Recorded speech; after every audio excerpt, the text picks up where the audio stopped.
वागर्थाविव सम्पृक्तौ वागर्थप्रतिपत्तये जगतः पितरौ वन्दे पार्वती परमेश्वरौ। ॐ सहना भवतु सहनौ भुनक्तु सह वीर्यं करवावहै तेजस्विनावधीतमस्तु मा विद्विषावहै। ॐ शान्तिः शान्तिः शान्तिः। इस आज के इस कार्यक्रम के मुख्य अतिथि के रूप में विराजमान सभा में डॉक्टर पवन पुत्र बादल जी भाई साहब तथा इस सभा में विराजमान सभी विद्वज्जन साहित्यकार बंधु तथा अखिल भारतीय साहित्य परिषद के श्रेष्ठ ज्येष्ठ कार्यकर्तागण, हम सभी और मंच पर भी विराजमान, इसी माध्यम से मैं संबोधित करना चाहूँगी कि विद्वज्जन और साहित्यकार तथा हम सब कार्यकर्ताजन, हमें जो पुस्तक प्राप्त हुई यह विनायक दामोदर सावरकर जी की हिंदुत्व नाम से। यह पुस्तक वीर सावरकर जी द्वारा रचित है। मैं थोड़ा सा वीर सावरकर जी के विषय में, हालांकि सभी लोग जानते हैं, लेकिन फिर भी मैं थोड़ा इनका परिचय संक्षेप में जो हमें उस पुस्तक के अंत में दिया गया था मैं कहना चाहूँगी कि आपका जन्म 28 मई 1883 को महाराष्ट्र के नासिक जिले के एक भगूर नाम के ग्राम में हुआ था और आपकी जो प्रारंभिक शिक्षा दीक्षा थी वह गांव में ही हुई थी और नासिक से आपने स्नातक की उपाधि प्राप्त की और 1906 में इंग्लैंड गए। वहाँ उन्होंने अनेक लेख और कविताएं भी लिखी। इसके बाद 1907 में उन्होंने 1857 की जो स्वतंत्रता क्रांति से संबंधित ग्रंथ थे उनको लिखना उन्होंने आरंभ किया और वीर सावरकर जी ऐसे प्रथम भारतीय नागरिक थे कि जिन पर हेग के अंतर्राष्ट्रीय न्यायालय में मुकदमा भी चलाया गया। वे ऐसे प्रथम क्रांतिकारी थे जिन्हें ब्रिटिश सरकार द्वारा 2 बार आजन्म कारावास की सजा सुनाई गई और ये ऐसे अद्वितीय साहित्यकार रचनाकार थे जिन्होंने लेखन सामग्री के अभाव में अंडमान निकोबार में जो सेलुलर जेल है वहाँ पर उन्होंने कीलों से, कांटों से तथा अपने नाखूनों से उनकी दीवारों पर साहित्य का सृजन किया और उनके साथ जो सह कैदी थे उनको उन्होंने देशभक्ति से ओत-प्रोत ऐसी हजारों कविताएं उनको रटवा दी और वर्षों तक उन्होंने कंठस्थ करवाया और उनके माध्यम से उन्होंने उस कविताओं को देशवासियों तक पहुंचाया। आप ऐसे प्रथम भारतीय लेखक रहे जिनकी पुस्तकें प्रकाशित होने से पूर्व ही सरकार द्वारा जब्त कर दी गई।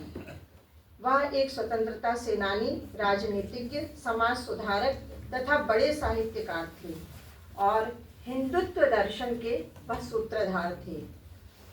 अंडमान और रत्नागिरी की कालकोठरी में रहकर उन्होंने अनेक पुस्तकें जैसे कमला, गोमांसक और विरोधोच्छ्वास तथा पदपातशाही, उत्तर क्रिया तथा हिंदुत्व आदि जैसे ग्रंथों की आपने रचना की और आपका महाप्रयाण 26 फरवरी 1966 को हुआ।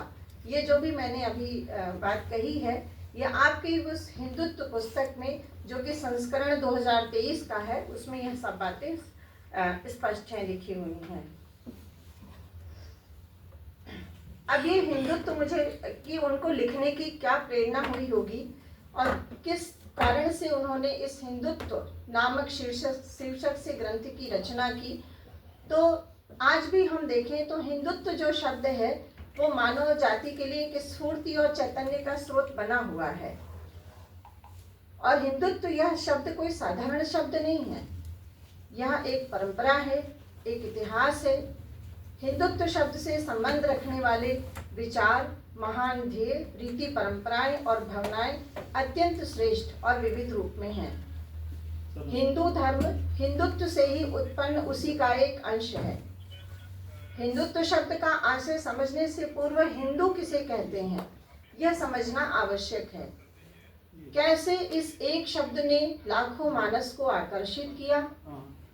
समाज के श्रेष्ठतम मनुष्यों ने, शूरवीरों ने इस एक हिंदू नाम के लिए अपनी भक्तिपूर्ण निष्ठा अर्पित की। आज भी जो एक रहस्य की भांति है, और इस रहस्य को जानना हम सभी मानव जाति के लिए आवश्यक है। हिंदुत्व नामक यह जो पुस्तक है, ये प्रखर राष्ट्र चिंतक विनायक दामोदर सावरकर जी की लेखनी से निकलकर हिंदुत्व के संपूर्ण रूप को परिभाषित करती है। अतः हम सभी मानव जाति के लिए यह चिंतन परक ग्रंथ आद्योपांत पठनीय है, मननीय है, विचारणीय है तथा अनुकरणीय भी है। इसके विषय में हम बहुत संक्षेप में बात करेंगे।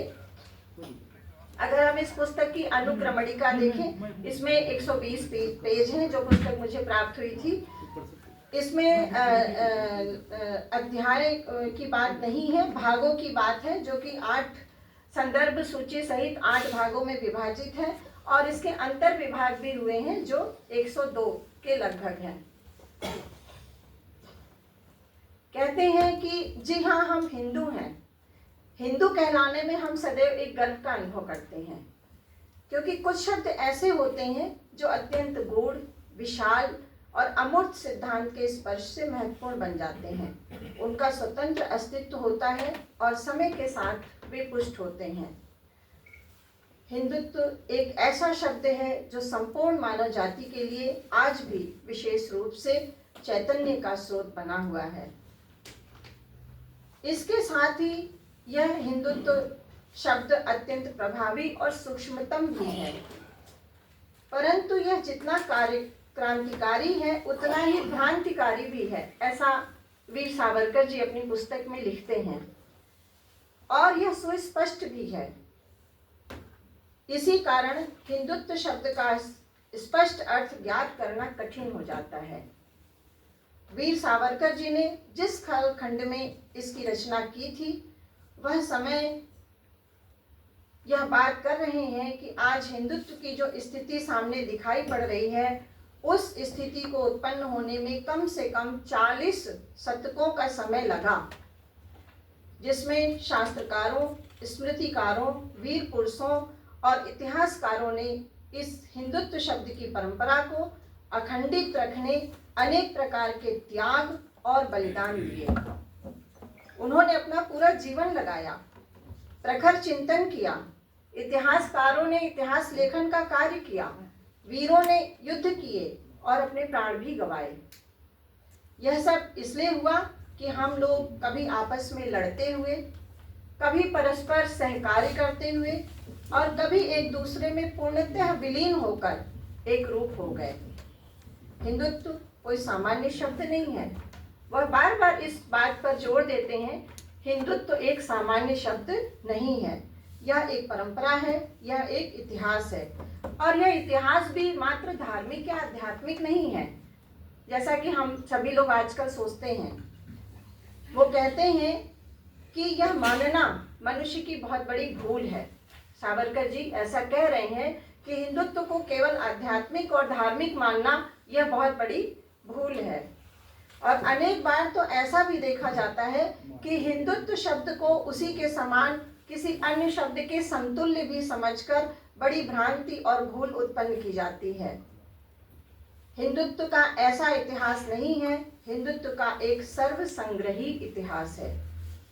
वीर सावरकर जी कहते हैं कि हिंदू धर्म, यह शब्द भी हिंदुत्व से ही उत्पन्न है और उसी का एक अंश है। लेकिन जब हिंदुत्व शब्द की स्पष्ट कल्पना करना हम लोगों से संभव नहीं हो पा रहा है, तो हिंदू धर्म शब्द भी हम लोगों के लिए दुर्बोध तथा अनिश्चित बन जाएगा। अपनी पुस्तक में सावरकर जी कहते हैं कि हिंदू धर्म से सामान्यतः जो बोध होता है वह हिंदुत्व के अर्थ से भिन्न है। किसी आध्यात्मिक अथवा भक्ति संप्रदाय के मतों के अनुसार निर्मित अथवा सीमित आचार विचार विषयक नीति नियमों के शास्त्र को हिंदू धर्म कहा जाता है।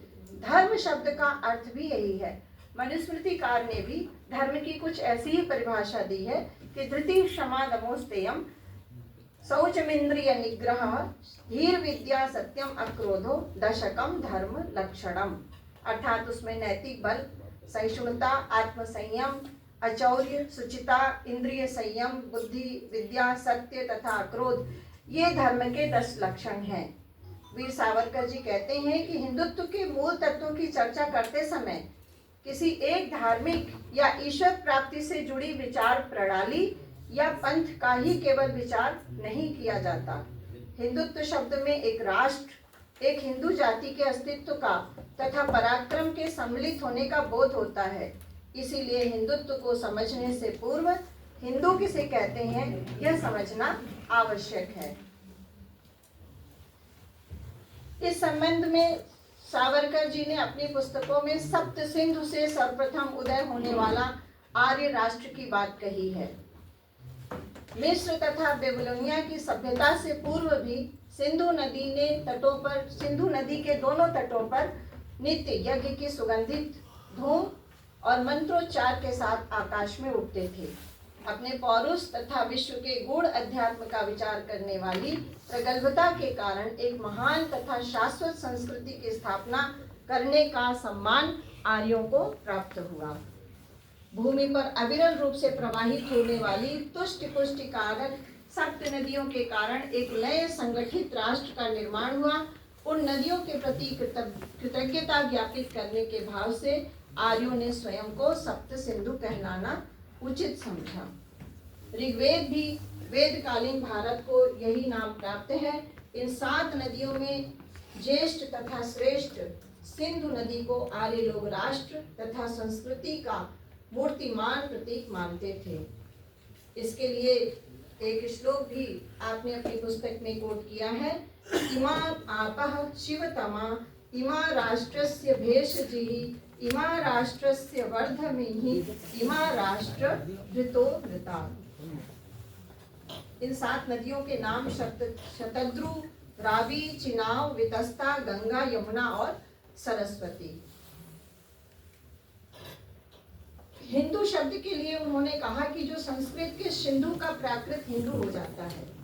आर्यों के साथ साथ उनके पड़ोसी राष्ट्र भी उन्हें इसी नाम से जानते थे और यूरोपीय भाषा में सप्ताह को हफ्ता कहते हैं। इस प्रकार हिंदू नाम से ही हमारे राष्ट्र का नामकरण हुआ तथा उस समय के विकसित राष्ट्र भी हमारी इस भूमि को पारसियों की तरह हिंदू नाम से जानते थे।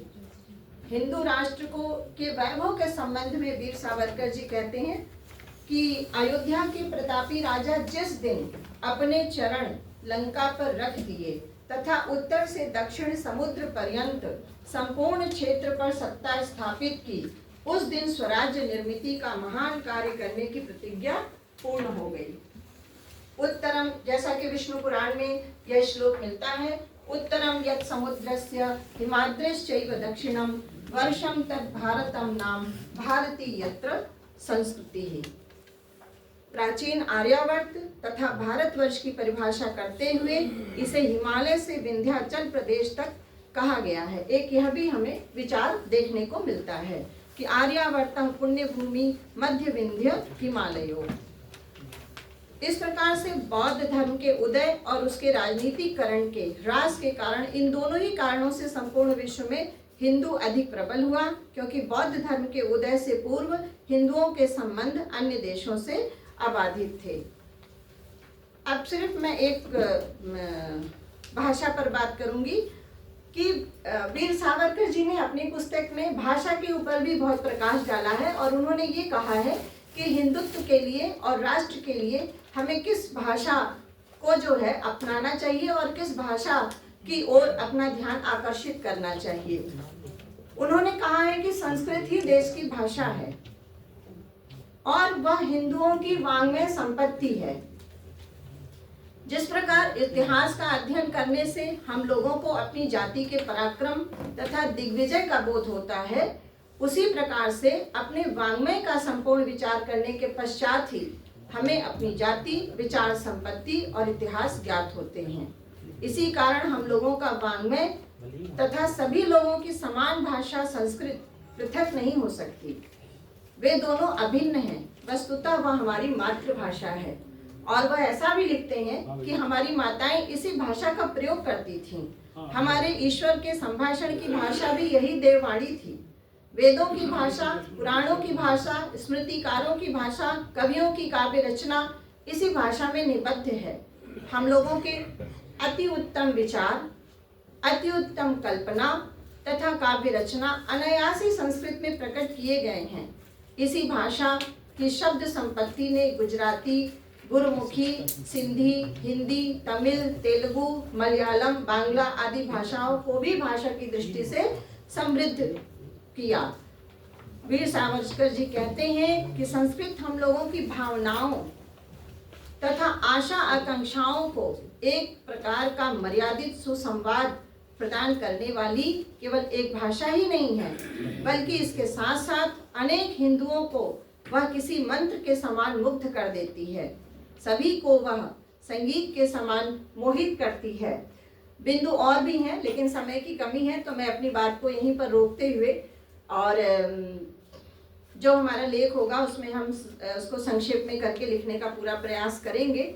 और चूंकि ये विषय ही इतना था कि मुझे लगता था कि मैं उनकी एक एक लाइन को भी छोड़ूं ना, और एक एक लाइन में जैसे कि जीवंतता भरी थी और साक्षात खड़े होकर के वो कह रहे हैं, तो एक भी पंक्ति छोड़ने लायक नहीं थी यह पुस्तक। और बहुत ही अनुभव की बात थी जो हम लोग जो है आज के समाज में थोड़े थोड़े इतिहासों को पढ़ करके जानने का प्रयास करते हैं। और हमारा भारत राष्ट्र, आर्य से भारत कैसे बना, हिंदुत्व और हिंदू क्या है, हिंदू धर्म और हिंदुत्व में क्या किस तरीके से ये आगे बढ़े, क्या अंतर है, उन शब्दों को हम कैसे समझें, और जो हमारी एक परिधि बन जाती है उससे उन्होंने हमको आगे और बढ़ाया। तो इस तरह के उन्होंने विचार, बहुत ही खुले विचार उन्होंने रखे हैं। और ये सब कहते हुए मैं अपनी वाणी को यहीं पर विराम देती हूँ और बहुत आभार प्रकट करती हूँ। इदं राष्ट्राय इदं न मम, जयतु संस्कृतम, जयतु भारतम। बहुत बहुत धन्यवाद। और